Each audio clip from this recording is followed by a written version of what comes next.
रामायण के उत्तरार्ध में एक वक्त ऐसा भी आता है जब विष्णु अवतार राम और स्वयं महादेव के बीच न चाहते हुए भी भयंकर युद्ध होता है। आखिर क्यों होता है यह युद्ध और क्या निकलता है इसका परिणाम? जानने के लिए सुनते हैं यह पौराणिक कथा।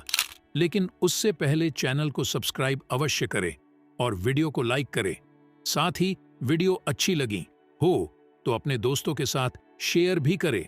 तो चलते हैं इस वीडियो में और ध्यानपूर्वक सुनते हैं। बात उन दिनों की है जब श्री राम का अश्वमेध यज्ञ चल रहा था। श्री राम के अनुज शत्रुघ्न के नेतृत्व में असंख्य वीरों की सेना सारे प्रदेश को विजित करती जा रही थी, जहां भी यज्ञ का अश्व जा रहा था। इस क्रम में कई राजाओं के द्वारा यज्ञ का घोड़ा पकड़ा गया, लेकिन अयोध्या की सेना के आगे उन्हें झुकना पड़ा। शत्रुघ्न के अलावा सेना में हनुमान, सुग्रीव और भारत पुत्र पुष्कल सहित कई महारथी उपस्थित थे, जिन्हें जीतना देवताओं के लिए भी संभव नहीं था। कई जगह भ्रमण करने के बाद यज्ञ का घोड़ा देवपुर पहुंचा, जहां राजा वीरमणि का राज्य था। राजा वीरमणि अति धर्मनिष्ठ तथा श्री राम एवं महादेव के अनन्य भक्त थे। उनके दो पुत्र रुक्मांगद और शुभंगद वीरों में श्रेष्ठ थे। राजा वीरमणि के भाई वीर सिंह भी एक महारथी थे। राजा वीरमणि ने भगवान रुद्र की तपस्या कर उन्हें प्रसन्न किया था और महादेव ने उन्हें उनकी और उनके पूरे राज्य की रक्षा का वरदान दिया था। महादेव के द्वारा रक्षित होने के कारण कोई भी उनके राज्य पर आक्रमण करने का साहस नहीं करता था। जब अश्व उनके राज्य में पहुंचा तो राजा वीरमणि के पुत्र रुक्मांगद ने उसे बंदी बना लिया और अयोध्या के साधारण सैनिकों से कहा, यज्ञ का घोड़ा उनके पास है, इसलिए वे जाकर शत्रुघ्न से कहें कि विधिवत युद्ध कर वो अपना अश्व छुड़ा लें। जब रुक्मांगद ने यह सूचना अपने पिता को दी तो वो बड़े चिंतित हुए और अपने पुत्र से कहा कि अनजाने में तुमने श्री राम के यज्ञ का घोड़ा पकड़ लिया है। श्री राम हमारे मित्र हैं और उनसे शत्रुता करने का कोई औचित्य नहीं है, इसलिए तुम यज्ञ का घोड़ा वापस लौटाओ। इस पर रुक्मांगद ने कहा कि हे पिताश्री, मैंने तो उन्हें युद्ध की चुनौती भी दे दी है, अतः अब उन्हें बिना युद्ध के अश्व लौटना हमारा और उनका दोनों का अपमान होगा। अब तो जो हो गया है उसे बदला नहीं जा सकता, इसलिए आप मुझे युद्ध की आज्ञा दें। पुत्र की बात सुनकर वीरमणि ने उसे सेना सुसज्जित करने की आज्ञा दे दी। राजा वीरमणि अपने भाई वीर सिंह और अपने दोनों पुत्र रुक्मांगद और शुभांगद के साथ विशाल सेना लेकर युद्ध क्षेत्र में आ गए। इधर जब शत्रुघ्न को सूचना मिली कि उनके यज्ञ का घोड़ा बंदी बना लिया गया है, तो वो बहुत क्रोधित हुए एवं अपनी पूरी सेना के साथ युद्ध के लिए युद्ध क्षेत्र में आ गए। उन्होंने पूछा कि उनकी सेना से कौन अश्व को छुड़ाएगा, तो भारत पुत्र पुष्कल ने कहा कि तातश्री, आप चिंता न करें, आपके आशीर्वाद और श्री राम के प्रताप से मैं आज ही इन सभी योद्धाओं को मारकर अश्व को मुक्त करता हूं। वे दोनों इस प्रकार बात कर रहे थे कि पवनसुत हनुमान ने कहा कि राजा वीरमणि के राज्य पर आक्रमण करना स्वयं परमपिता ब्रह्मा के लिए भी कठिन है, क्योंकि ये नगरी महाकाल द्वारा रक्षित है। अतः उचित यही होगा कि पहले हमें बातचीत द्वारा राजा वीरमणि को समझाना चाहिए, और अगर हम न समझा पाए तो हमें श्री राम को सूचित करना चाहिए। राजा वीरमणि श्री राम का बहुत आदर करते हैं, इसलिए वे उनकी बात नहीं टाल पाएंगे।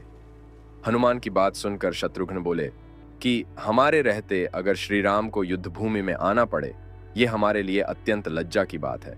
अब जो भी हो, हमें युद्ध तो करना ही पड़ेगा। ये कहकर वे सेना सहित युद्ध भूमि में पहुंच गए। भयानक युद्ध छिड़ गया।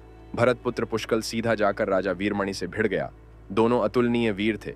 वे दोनों तरह तरह के शास्त्रार्थों का प्रयोग करते हुए युद्ध करने लगे। हनुमान राजा वीरमणि के भाई महापराक्रमी वीर सिंह से युद्ध करने लगे। रुक्मांगद और शुभांगद ने शत्रुघ्न पर धावा बोल दिया। पुष्कल और वीरमणि में बड़ा घमासान युद्ध हुआ। अंत में पुष्कल ने वीरमणि पर 8 नाराज बाणों से वार किया। इस वार को राजा वीरमणि सह नहीं पाए और मूर्छित होकर अपने रथ पर गिर पड़े। वीर सिंह ने हनुमान पर कई अस्त्रों का प्रयोग किया, पर उन्हें कोई हानि न पहुंचा सके। हनुमान ने एक विकट पेड़ से वीर सिंह पर वार किया, इससे वीर सिंह रक्तमन करते हुए मूर्छित हो गए। उधर श्री शत्रुघ्न और राजा वीरमणि के पुत्रों में असाधारण युद्ध चल रहा था। अंत में कोई चारा न देखकर शत्रुघ्न ने दोनों भाइयों को नागपाश में बांध लिया। अपनी विजय देखकर शत्रुघ्न की सेना के सभी वीर सिंहनाद करने लगे। उधर राजा वीरमणि की मूर्छा दूर हुई तो उन्होंने देखा कि उनकी सेना हार के कगार पर है। ये देखकर उन्होंने भगवान रुद्र का स्मरण किया।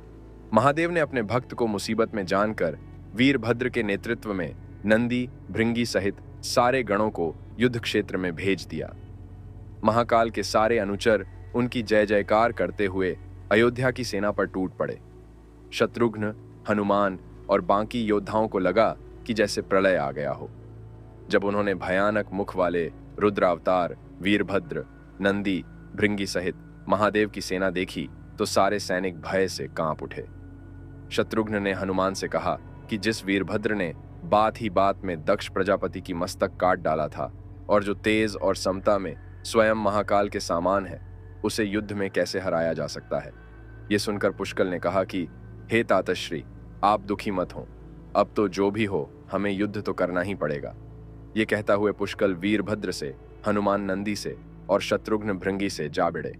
पुष्कल ने अपने सारे दिव्यास्त्रों का प्रयोग वीरभद्र पर कर दिया, लेकिन वीरभद्र ने बात ही बात में उसे काट दिया। उन्होंने पुष्कल से कहा कि हे बालक, अभी तुम्हारी आयु मृत्यु को प्राप्त होने की नहीं हुई है, इसलिए युद्ध क्षेत्र से हट जाओ।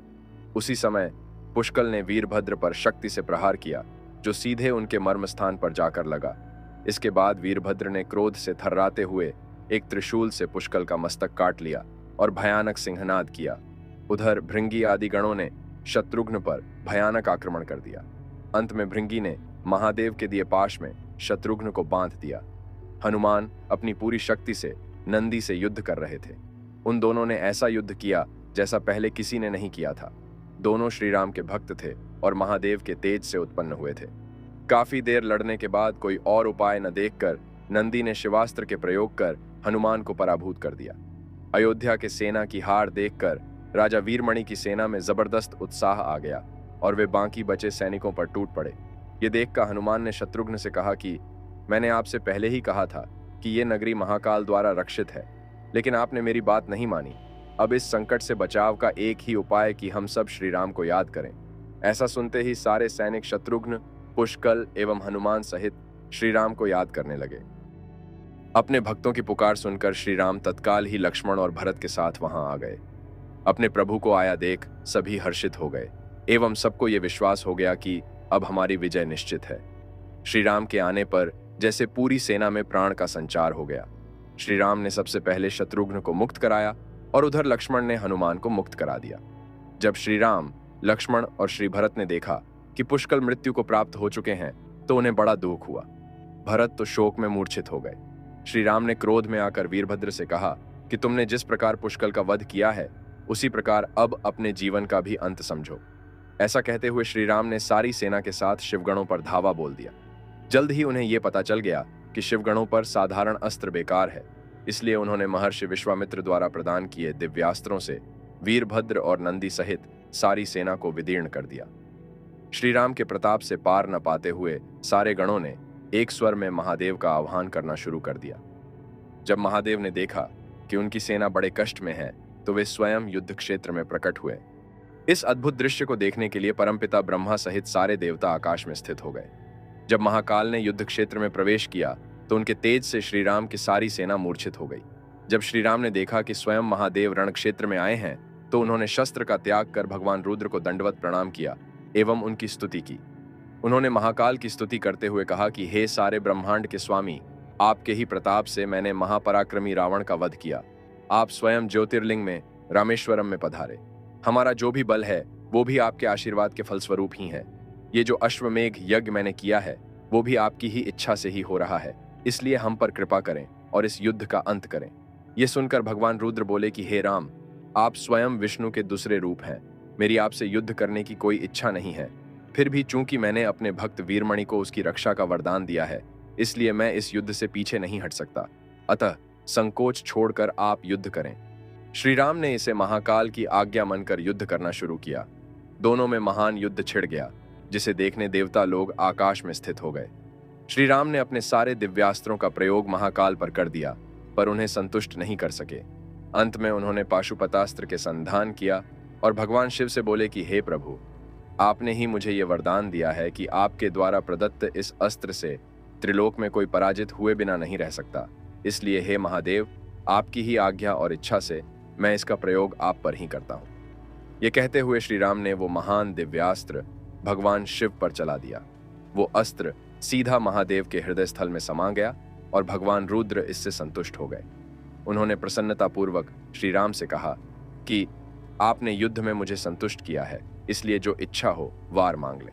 इस पर श्री राम ने कहा कि हे भगवान, यहाँ इस युद्ध क्षेत्र में भ्राता भरत के पुत्र पुष्कल के साथ असंख्य योद्धा वीरगति को प्राप्त हो गए हैं। उन्हें कृपया जीवन दान दीजिए। महादेव ने मुस्कुराते हुए तथास्तु कहा और पुष्कल समेत दोनों ओर के सारे योद्धाओं को जीवित कर दिया। इसके बाद उनकी आज्ञा से राजा वीरमणि ने यज्ञ का घोड़ा श्री राम को लौटा दिया और अपना राज्य रुक्मांगद को सौंपकर वे भी शत्रुघ्न के साथ आगे चल दिए। तो दोस्तों बने रहें हमारे चैनल के साथ, फिर लौटेंगे एक और नई वीडियो के साथ। तब तक के लिए नमस्कार।